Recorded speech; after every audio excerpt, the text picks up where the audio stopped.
All right, so first thing you mentioned was the 2000 fan thing, and you have Tools of Titans. I do. And I have the book Tools of Titans by Tim Ferriss. Best ever listeners, you should have Tools of Titans, the book by Tim Ferriss.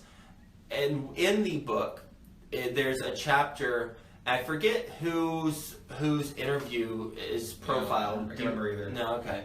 But he says that being generally famous is overrated because it's more of a liability than an asset.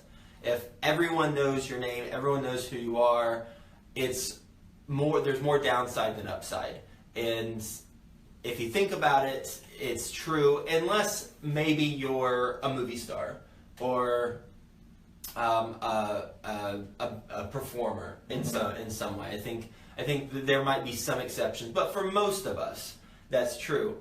And instead of being generally famous, it's more important to be selectively famous to 2,000 to 3,000 of the most highly targeted individuals. And when I read that, it immediately clicked for me. And I emailed a couple of my team members, Theo, one of them, and some others, and I said, here's our target audience, our primary target audience. And this is actually going to be really helpful for any best ever listener who's raising money, because I'm about to tell you who my primary target audience is, and these are the 2,000 to 3,000 people that will help my business grow the most. Therefore, I want to focus our efforts on that, and that is 35 to 65-year-old males.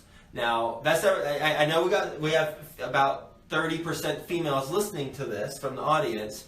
And I'm all about targeting females as well, but the reality is when I look at my investor list that 95% of them are males that I work with. Now I have a couple really large female investors, but primarily, I'm just going by numbers, just data, 90+% easy are males. And 90+% are within the ages of 35 to 65.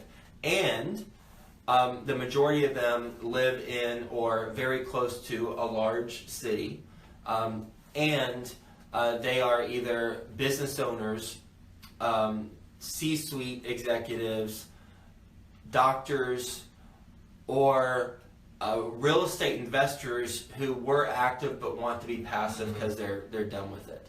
And that the last part is a bit generic because that's a lot of the population. They're either business owner, executive, doctor, or real estate investor who wants to be passive.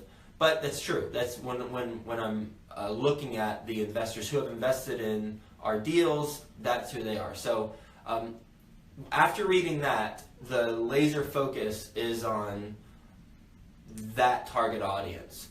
And the one outcome from that was I am getting a page on my website called investwithjoe.com. It's being built right now because I realized, holy cow, that's my target audience. That's who we work with the most.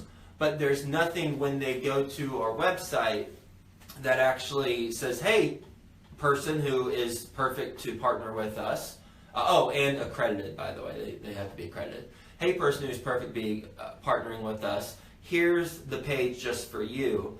And therefore, in about a week and a half to 2 weeks, when you go to investwithjoe.com, it will be a landing page just for those individuals that I'm referring to.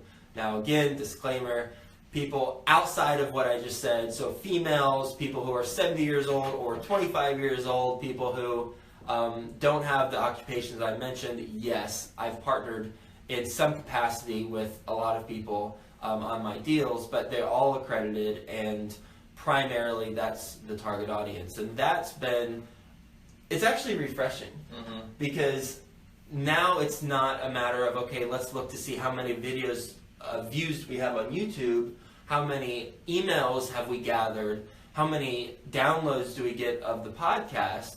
It's more about who are we attracting, because it's better to be selectively famous within 2,000 to 3,000 of the individuals I just described than to be generally famous to everyone have our show on a billboard somewhere and waste money and get leads that aren't qualified.